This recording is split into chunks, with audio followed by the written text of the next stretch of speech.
여러분, 오늘 이 말씀은요, 우리 예수님의 십자가 앞에 마지막 임종을 지킨 그 사람들에 관한 말씀입니다. 여러분, 4명의 여인들이 여기에 이렇게 나오고 있는데, 물론 26절에 보면 사랑하시는 제자도 곁에 있었다라고 나옵니다. 그러니까 제자 요한도 포함해서 5명이 있습니다. 이 제자 요한을 제외하고는 예수님을 따르던 사람 중에 4명의 여인들이 예수님의 마지막 임종을 지켜보았다라는 것이 오늘 말씀의 골자입니다. 여러분, 4명의 여인들이 누군가 한번 보면 누가 있습니까? 예수의 어머니 마리아도 있고, 또 막달라 마리아도 있고, 글로바의 아내 마리아도 있고, 예수의 이모, 이렇게 있습니다. 우리 한번 이 사람들이 누군가 그걸 다른 복음서와 함께 한번 비교해서 한번 정리를 해보았습니다. 여러분, 요한복음에는 이렇게 4사람이 이렇게 기록되어 있고, 마태복음에는 3사람만 기록되어 있고, 마가복음도 3사람이 기록되어 있습니다. 예수님의 어머니 마리아만 좀 빠져 있는데 아마 어머니여서 따로 특별하게 기록하지 않아도 되겠다고 생각했던 것 같습니다. 그런데 동일한 이름을 확인할 수 있는 것은 막달라 마리아는 동일하게 다 기록되어 있습니다. 그러면 이 글로바의 아내 글로바의 아내 이 마리아는 누구냐? 이 글로바가 바로 이 알페오라는 사람의 라틴어식 이름이라고 그렇게 이야기합니다. 그래서 알페오의 아들 야고보가 예수님의 제자잖아요. 그래서 이 야고보와 요셉의 어머니 마리아라고 마태복음에 기록되어 있고, 작은 야고보와 요셉의 어머니 마리아라고 이렇게 적혀 있는데, 요셉과 요셉은 같은 이름이고, 또 이 작은 야고보는 같은 이름입니다. 예수님의 제자 중에 알페오의 아들 야고보를 작은 야고보라 했습니다. 그렇게 이름을 정했기 때문에 글로바의 아내 마리아는 이 야고보와 요셉의 어머니 마리아고 알페오의 아내 마리아입니다. 그렇게 우리가 알 수 있겠고, 그리고 예수의 이모는 누구냐? 성경에 이 세베대의 아들들의 어머니, 마태복음에는 남은 사람이 이 사람이고, 또 마가복음에 남은 사람은 살로메입니다. 그러니까 아마 예수의 이모는 세베대의 아들들의 어머니이고 그 이름은 살로메일 것이다, 이렇게 우리가 볼 수 있겠습니다. 그래서 이 세베대의 아들들은 누구냐? 이 세베대의 아들 둘은 다 예수님의 제자 야고보와 요한입니다. 그래서 그 야고보는 큰 야고보입니다. 큰 야고보고 지금 요한이 있습니다. 그래서 이 예수의 이모는 살로메고 그의 자녀는 야고보와 요한이다. 그러니까 야고보와 요한은 예수님의 친척이다라고 볼 수 있겠죠. 그런 과정으로 우리가 확인할 수 있겠습니다. 여러분, 이 4명의 사람들이 예수님의 이 마지막 임종의 자리를 지켜주고 있습니다. 여러분, 우리가요 평소에 사람이 잘 될 때에는 어떻습니까? 연락도 많이 오고 찾아오는 사람도 많고 옆에 친구도 많고, 그런데 또 어려울 때는 그렇지 못하잖아요. 그래서 진짜 좋은 친구는 언제 알 수 있다 합니까? 어려울 때 참 좋은 친구를 우리가 발견한다 하지 않습니까? 마찬가지라 생각합니다. 전에 같았으면 예수님께 정말 혜택 얻을 것이 많을 때는 예수님을 따라다닌 사람들이 참 많은데, 지금 예수님이 이제 내 삶에 아무런 유익을 줄 수 없는 그런 상황에 있으면 사람들이 자연히 멀어지기 마련이죠. 그래서 이 십자가는 우리에게는 목걸이처럼 들고 다니는 아주 의미 있는 상징이지만, 그 당시는 정말 망한 사람입니다. 실패한 사람의 상징이라 할 수 있거든요. 그러니까 이런 사람은 가능한 다 멀리하고 싶은 그런 사람인 겁니다.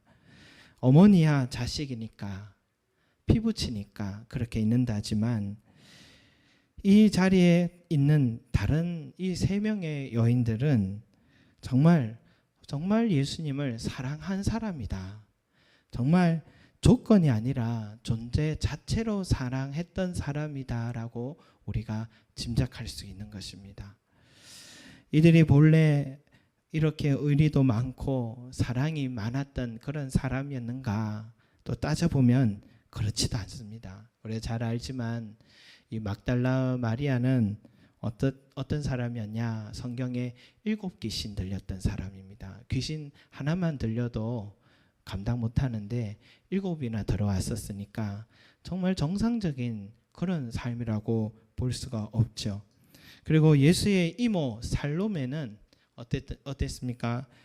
그 다른 제자들이 다 있고 예수님 계신 앞에 두 아들을 데려와 가지고 이 두 아들 야고보와 요한을 예수님께 데려와서 이제 예수님이 곧 임금 되실 것 같으니까 내 아들 하나들은 주의 좌편에 하나들은 주의 우편에 앉게 해 주십시오 했던 그런 요구하는 그 사람입니다. 오늘로 말하면 이 드루킹 사건처럼 인사청탁을 지금 요청하고 있는 지금 그런 경우거든요.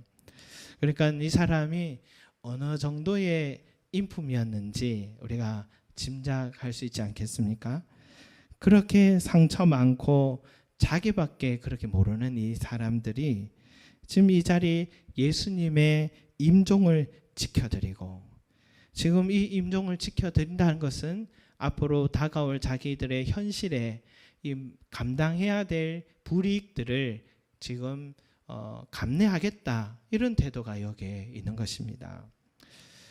제 개인 사견에 참 마음에 상처가 이렇게 많으니까 사람들이요 그 상처 때문에 사람들을 회피하게도 되고 또 때로는 지킨 약속들도 잘 못 지키는 그런 것들을 참 많이 보게 됩니다.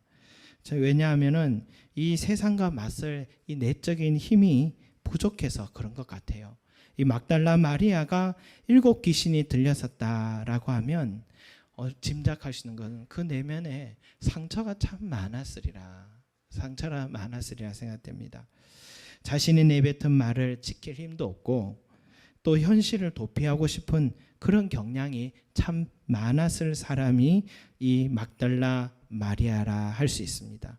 그리고 인사청탁을 요구했던 이 살로메, 이 사람은 야고보와 요한의 어머니 이 사람은 이 우리가 알지만 이 드루킹 사건을 봐도 그렇지만 이 자신의 인사청탁이 되지 않으니까 뭐 그동안은 지금 여당을 위해서 그 부정된 방법으로 돕고 일했던가 본데 자기 뜻이 안 되니까 금방 또 당을 옮겨가지고 일하는 모습을 우리가 보잖아요. 그러니까 정치적 소신도 없는 것 같고 검찰에 가서는 있는 말 없는 말 다 하는 거 보니까 의리도 별로 없는 것 같아요. 그러니까 신뢰성이란 게 없는 사람들이다라고 볼 수 있는 거죠.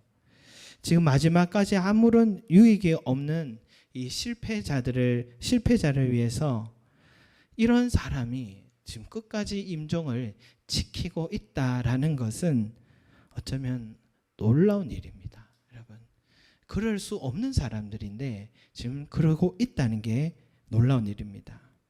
이전과는 전혀 다른 사람으로 새 사람으로 지금 변해 있는 것이거든요.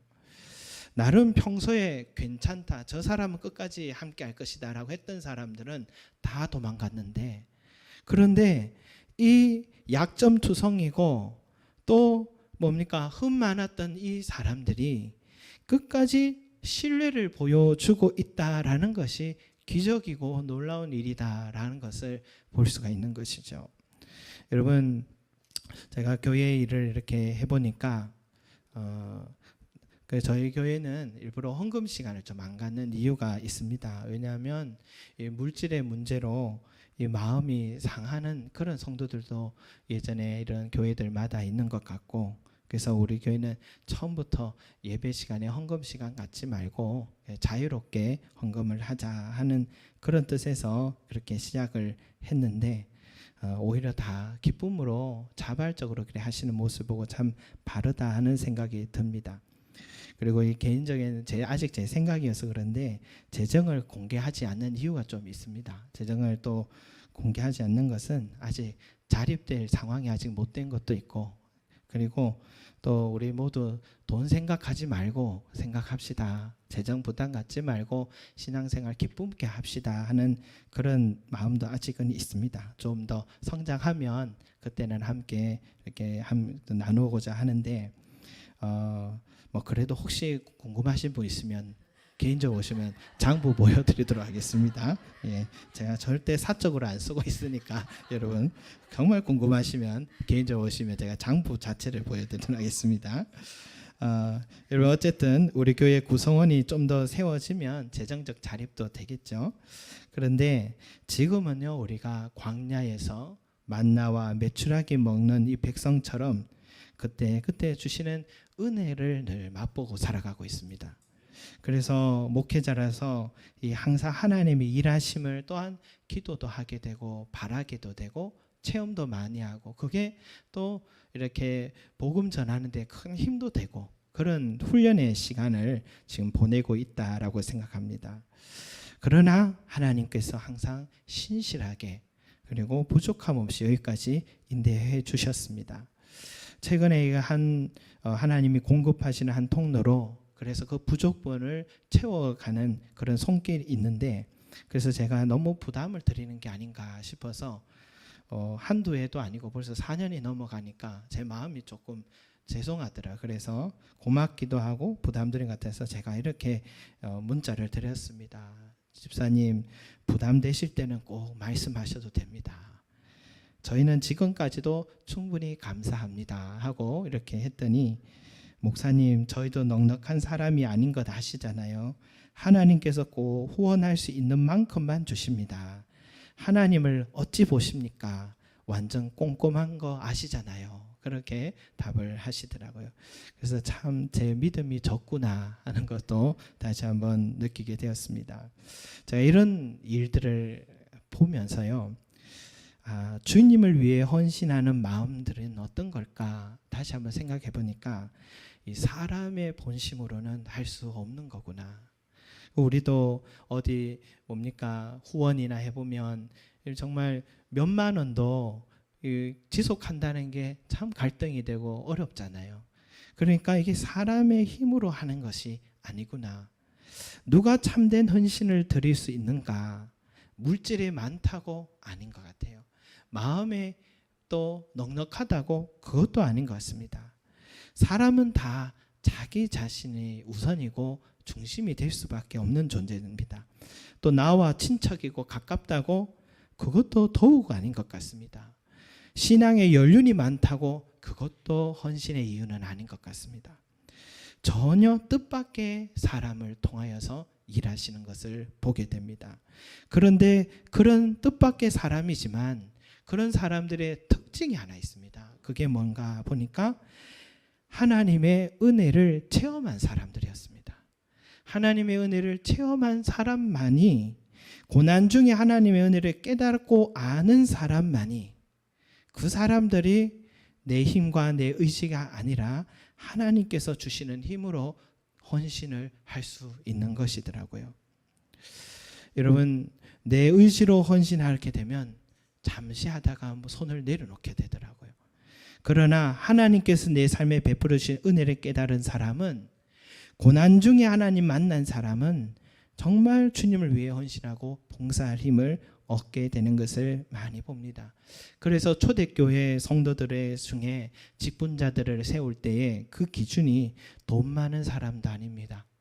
또 사회적 지위가 있거나 주변에 영향력, 인맥이 있는 사람 아니었습니다. 그 사람의 가장 중요한 기준은 성령 충만한 사람. 성령 충만한 사람이 하나님을 다시 말해서 인격적으로 만난 사람.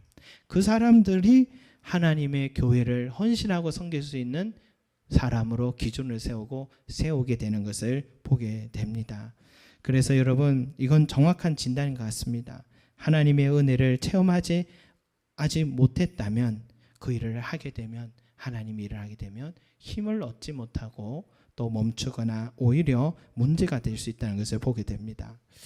여러분 다시 돌아와서 예수님의 십자가 앞에 선 이 여인들은 어땠습니까? 모두 다 하나같이 인간적으로 보면 흠도 많고 약점도 많은 사람이고 과거사를 보면 부끄러울 게 너무 많은 사람들입니다.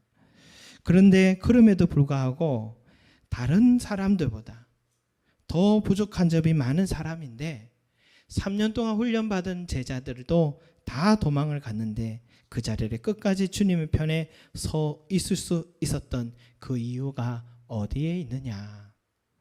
그들은 하나님의 은혜를 깨달은 자들이기 때문입니다. 하나님의 은혜를 깨달은 자이기 때문입니다. 정말 약점 많은 내 인생이지만 세상에서는 인정받지 못할 인생이지만 그런 나에게 하나님의 아들이신 예수님이 직접 찾아와 만나주시고 내 삶을 소중하다고 하시고 위로하여 주시고 눈물 닦아주시고 또 안아주신 그 사랑과 은혜를 체험한 여인들이었습니다. 그래서 그들이 주님께 무엇을 드려도 자신의 삶을 다 드려도 지금 아까워하지 않고 이 자리에 서 있는 것입니다. 여러분 사실 내 인생에 가장 소중한 게 자식 아닙니까? 정말 내 자식을 위해서라면 뭐든 아끼지 않게 되잖아요. 그런데 이 여인들이 가만히 보면 모두 다 자기 삶을 드렸거나 자기 자신을 드렸거나 아니면 생명같이 귀한 자식들을 다 하나님의 일을 하는데 내어드린 어머니들입니다. 어머니 마리아는 자기가 배 아파 낳은 예수가 누군지를 알고부터는 한 번도 내 뜻대로 키우려 하지 않고 하나님께서 그 삶을 인도하도록 맡겨드려 버렸습니다. 다 내어드린 여인이죠. 글로바의 아내 마리아도 사랑하는 첫째 아들, 첫 아들 야고보를 주님께 제자로 드렸습니다. 그리고 예수의 이모 살로메도 야고보와 요한 두 아들 전부 다 주님께 다 드렸습니다. 막달라 마리아는 학자들은 그녀가 과부였다라고 말합니다. 그녀는 예수님을 만난 후부터 항상 예수님의 제자들의 수발을 들어주면서 그녀는 또한 상속받은 자산이 있었다라고 합니다. 그래서 가지고 있는 물질적인 후원도 아끼지 않으며 자기의 삶 전체를 예수님께 헌신한 여인입니다. 그러니까 세상은 여러분 외모를 통하여서 가진 재물, 가진 것들을 보고 나를 판단하지만 내 인생의 그 수준을 규정을 짓는지 모르겠지만 우리 하나님의 시각에서는 우리가 드러나지 않은 내 안의 그 가능성, 그 고유한 가치를 보시는 그 시선을 가지고 계신 것입니다. 이 네 사람의 여인들을 우리가 보면 알 수 있잖아요.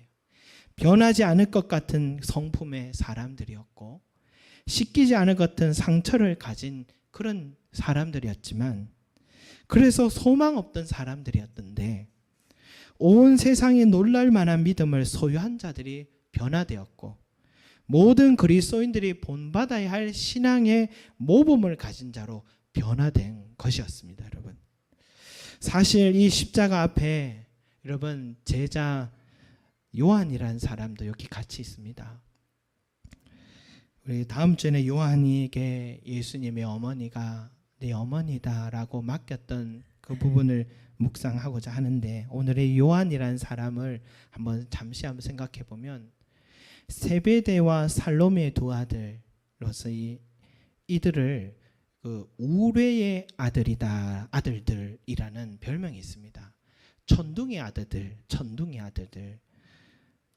성경 말씀에 또 세베대의 아들 야고보와 또 야고보의 형제 요한이니 이 둘에게는 보아너게 곧 우레의 아들이란 이름을 더하셨으며 라고 했는데 여러분 왜 이 두 형제 요한과 요한에게 왜 우레의 아들이란 별명을 줬겠습니까? 이들의 성격이란 관계가 있습니다. 이 원래 요한과 야고보 우리는 보통 성격이 걸걸하고 화끈한 성격은 베드로만 그런 줄 알았더니 그게 아니었어요. 우레의 천둥의 자식이다 라고 할 정도로 요한도 그런 사람이었습니다. 왜냐하면 이 사람도 배 타는 사람이었거든요. 그러니까 배를 타니까 얼마나 거친 일을 하다 보니까 자기도 모르게 성격이 걸걸한 성격으로 변한 것 같죠. 그래서 화나면 큰 소리 치고 우레처럼 막 큰 소리 치고 말보다 주먹이 먼저 나가고 그랬던 사람이 요한이었습니다, 여러분. 유명한 사건이 있습니다. 예수님과 제자들이 사마리아로 가서 복음 전했는데 자꾸만 사마리아 사람들이 그걸 거부하고 오히려 거칠게 대하고 하니까 다른 제자들은 가만히 있는데 순간적으로 이 요한과 야고보가 뭐라고 하냐면, 주여 우리가 불을 명하여 하늘로부터 내려 저들을 멸하라 하기를 원하시나이까, 진멸시켜 주십시오, 뭐 이런 기도를 하겠다는 것입니다, 여러분. 그래서 그 일로 예수님께 크게 꾸지람 듣기도 했습니다. 사도 요한은 본래 그런 사람이었습니다. 그런데 예수님을 온전히 믿고 변화되고부터는 나중에는 요한이 목회자로서 자기가 섬겼던 교회들에게 편지를 쓸 때 뭐라고 하냐면, 사랑하는 자들아 우리가 서로 사랑하자. 사랑은 하나님께 속한 것이니 사랑하는 자마다 하나님으로부터 나서 하나님을 알고. 이게 우레의 아들 요한이 했던 말입니다. 사랑하는 자들아 하나님이 이같이 우리를 사랑하셨은즉 우리도 사랑하는 것이 마땅하도다. 요한이 이런 말을 했습니다. 그래서 사도 요한을 사랑의 사도라는 별명이 있습니다.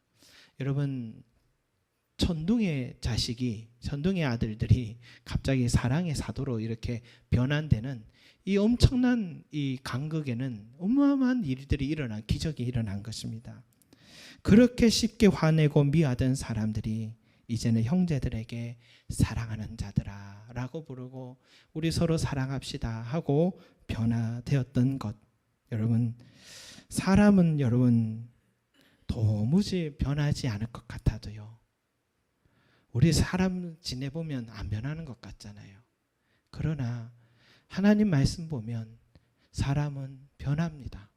반드시 사람은 변합니다. 어떻게 변하느냐? 하나님의 은혜를 입게 되면 변하는 것 같아요. 하나님의 은혜를 입게 되면 사람은 변하는 것입니다. 여러분, 성경에 마라의 쓴물이 단물로 변한 사건 알잖아요. 쓴물은 뭐냐면 그저 쓴물이 아닙니다. 썩은 물입니다. 상한 물, 죽은 물입니다. 그러니까 이런 물은 정수기로 걸으면 됩니까? 정수기에 걸러도 썩은 물입니다, 이런 물은. 그러니까 화학적으로는 확실히 죽은 물입니다. 그런데 그 자체로 어떻게 해요? 하나님의 은혜가 임하니까 그 물이 단물이 되었다고 하잖아요. 단물이란 뭐냐? 살아있는 생수를 말합니다. 전혀 화학적 성질이 다른 것으로 변화된 것이거든요. 이것은 기적입니다.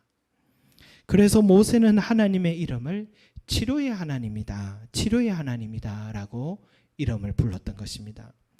성도 여러분, 하나님의 은혜가 우리에게 임하면 병든 자가 치유됩니다. 마음이 상한 자가 회복됩니다. 가시처럼 돋아냈던 내 성품이 주님과 같은 성품으로 변화됩니다. 부족한 믿음이 온전한 믿음으로 변화되는 것입니다. 또한 십자가 앞에 선 이 여인들처럼 세상적으로 보면 이 부지깽이처럼 초라했던 인생이라 할지라도 주님의 손에 잡히면 가치 있고 영광스러운 주님의 일꾼으로 온 세상 사람들이 본받아야 할 믿음의 모범의 사람들로 여러분 변화되는 것입니다. 오늘 이 자리에 있는 저와 여러분, 우리 모든 성도들이 그렇게 변화되는 은혜가 있길 소망합니다. 새 사람 되고 주님 나라를 위해서 이 여인들 같이 귀하게 쓰임 받는 그런 종들이 되시기를 소망합니다. 우리 흑인 노예들을 운송했던 그런 선장으로서 살았던 한 사람이 있습니다. 그 이름이 존 뉴턴이라는 사람인데요.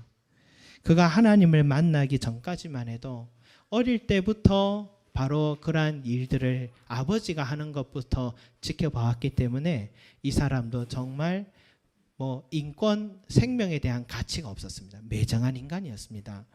그런 그가요, 고난 중에 하나님의 은혜를 체험하고부터는 흑인의 노예 상인이었던 자가, 그것도 배로 운송하던 자가 이제는 그 흑인들을 위한 그 인권을 살리기 위한 인생으로 변화되었습니다. 변화되고 일평생을 복음 전하는 삶으로 그렇게 살기로 결심하고 살아갔습니다. 그러면서 그가 자신의 삶에 이런 변화를 주신, 자기 인생을 새롭게 하게 해주신 그 은혜가 너무 감사해서 그가 쓴 찬송이 바로 어메이징 그레이스입니다. 나 같은 죄인 살리신 그 은혜 놀라와. 그 원 가사가 이런 가사가 있더라고요. 제목이 놀라운 은혜 얼마나 감미로운 소리인가. 나 같은 비참한 사람을 구해 주셨네. 한때 길을 잃었으나 지금 인도해 주시고, 한때 장님이었으나 이제 나 보이네. 하나님의 은혜가 내 마음의 두려움을 가르치고, 그리고 이러한 은혜가 공포를 덜어주니 얼마나 존귀한 은혜가 나타난 것일까. 나 처음 믿을 때 많은 위험, 고통과 유혹을 넘어 나 이미 여기에 왔네. 이 은혜가 여기까지 나를 무사히 이끌었으니 은혜는 나를 본향으로 인도하리라. 아, 이 육신과 마음은 쇠락할지니 필멸의 삶을 그만두리라. 나는 구속받을지니 기쁨과 평화의 장막 아래서 이 땅은 눈 녹듯이 사라질 것이며 태양은 그 빛남을 멈출 것이나 대저 하나님의 부르심은 그 안에서 내게 영원하리라. 존 뉴턴이 쓴 가사입니다. 1779년도에 썼던 이 가사를 가지고 우리가 잘 아는 나 같은 죄인 살리신 하나님의 은혜를 불렀고, 그래서 지금까지도 가장 많이 알려진 찬양으로 드려지고 있습니다. 여러분, 우리는 변하지 못합니다. 그러나 하나님의 은혜가 우리 가운데 임하면 우리는 변화될 줄로 믿습니다. 새 사람 될 줄로 믿습니다. 주님께 영광 돌리는 이 내 여인과 같이 그런 아름다운 사람들로 변화되는 은혜가 있기를 소망합니다.